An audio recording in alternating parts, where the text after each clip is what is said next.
Everyone, welcome back to the class 4th subject Gujarati. તો ગયા વિડીયોમાં આપણે અહીંયા સુધી હતું કે શબ્દમાં ભૂલ છે તે સુધારીને લખો. આઈ હોપ કે તમે જે PDF દ્વારા મોકલ્યું હતું તે તમે તમારી ફેરબુકમાં લખ્યું હશે.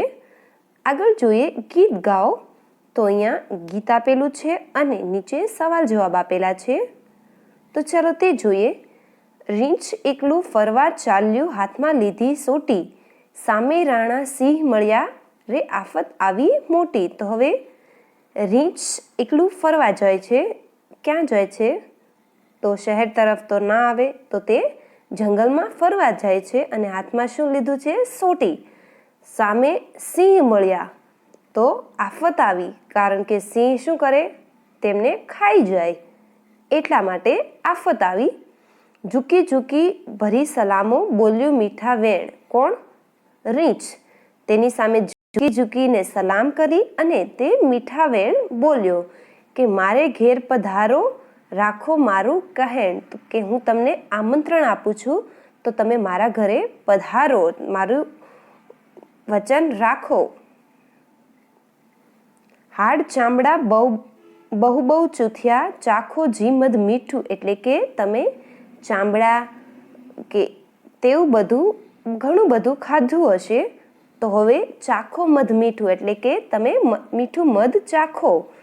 નોતરું દેવા ખોળું તમને, આજે મુખડું દીઠું. એટલે કે તમને ઘણા ટાઈમથી નોતરું દેવા માટે શોધું છું, પરંતુ આજે તમને જોયા.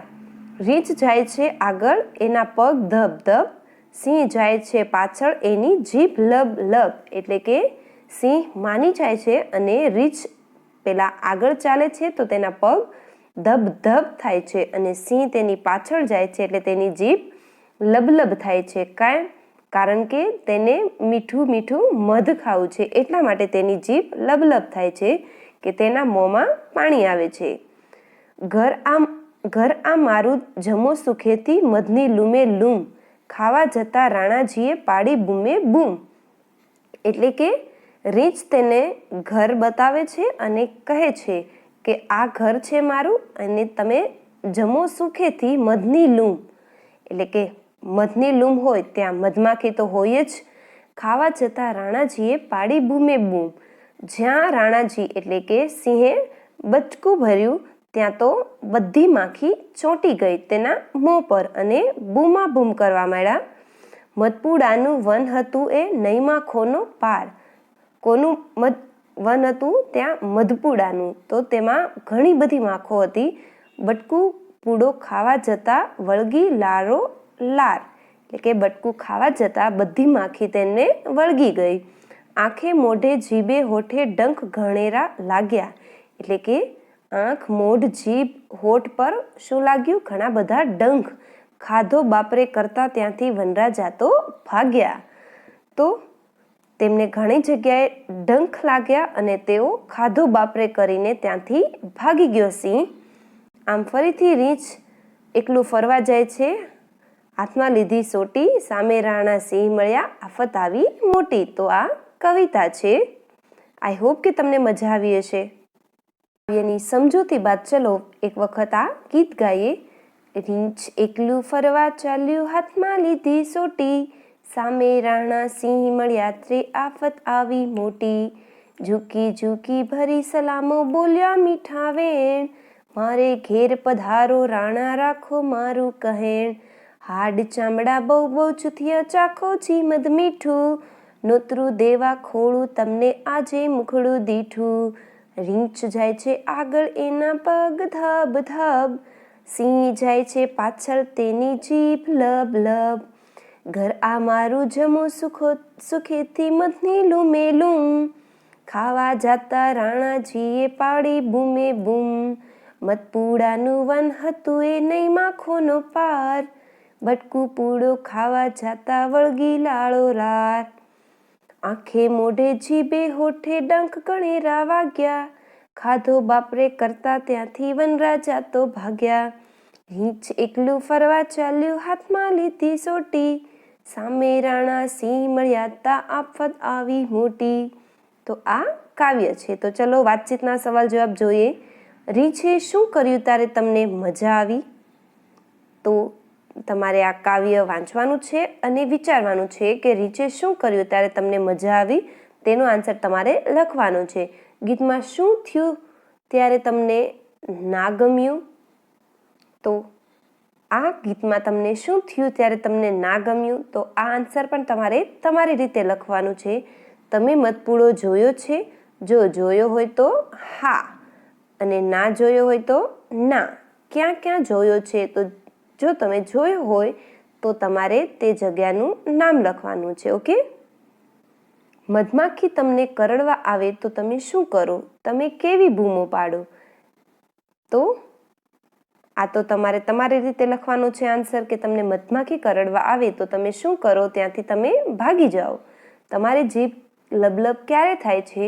કે જ્યારે તમને તમારી ભાવતી વસ્તુ, મનગમતી વસ્તુ તમે નામ લે, કોઈ પણ તેમનું નામ લે, ફોર એક્ઝામ્પલ ગુલાબજાંબુ, પાણીપુરી, તો ત્યારે તમારી જીભ લબલબ થાય. તો આ આન્સર પણ તમારે તમારી રીતે લખવાના છે, આ 5 ક્વેશ્ચનના આન્સર. ઓકે. તો આગળના સવાલ જવાબ જોઈએ. જવાબ આપો. તો ફર્સ્ટ ક્વેશ્ચન છે, રીંછ ક્યાં ફરવા જતું હશે? તો રીંછ શહેરમાં તો ફરવા જાય નહીં, તો રીંછ જંગલમાં ફરવા જતું હશે. તો ફર્સ્ટ આન્સર શું આવશે? કે રીંછ જંગલમાં ફરવા જતું હશે. સેકન્ડ ક્વેશ્ચન છે, સિંહને જોઈને રીંછને આફત આવી પડી એવું કેમ લાગ્યું? તો આના આન્સરમાં તમે લખી શકો કે સિંહને જોઈને રીંછને આફત આવી પડી એવું લાગ્યું કારણ કે સિંહ રીંછને મારી નાખે અથવા તેને ખાઈ જાય, તે માટે તેને લાગ્યું કે આફત આવી, મુશ્કેલી આવી પડી. જીભ લબલબ થવી એટલે શું? તો જીભ લબલબ થવી એટલે કે મોંમાં પાણી આવવું. મોંમાં પાણી આવવું એટલે કે મોઢામાં પાણી આવવું એટલે કે જીભ લબલબ થવી. નેક્સ્ટ ક્વેશ્ચન છે, સિંહની જીભ લબલબ કેમ થતી હતી? કારણ કે રીંછે તેમને મીઠું મીઠું મધ ખાવા માટે આપ્યું, એટલે તેમને મધ સાંભળીને તેમની જીભ લબલબ થવા મળી, કારણ કે મધ ખબર છે કેવું હોય, મીઠું મીઠું, એટલા માટે. આફત ટાળવા માટે રીંછે સિંહને સોટી કેમ નહીં મારી હોય? તો હવે વિચારો.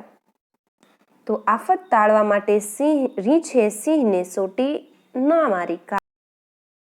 એમ થયું કે જો સિંહ ગુસ્સે થઈ અને તેને મારી નાખશે તો તે માટે તેમણે સિંહને સોટી નહીં મારી. રીંછને મધમાખીઓ કેમ નહીં કરડી હોય? તો રીંછને મધમાખી એ માટે નહીં કરડી હોય કારણ કે રીંછને ખબર હતી કે મધમાખીના મધપૂડામાં મધમાખી હોય જ અને તે કરડી જાય એટલે તે દૂર ભાગી ગયું હશે, એટલા માટે રીંછને મધમાખીઓ નહીં કરડી હોય. તો આ સવાલ જવાબ તમારે તમારી ફેરબુકમાં લખવાના છે.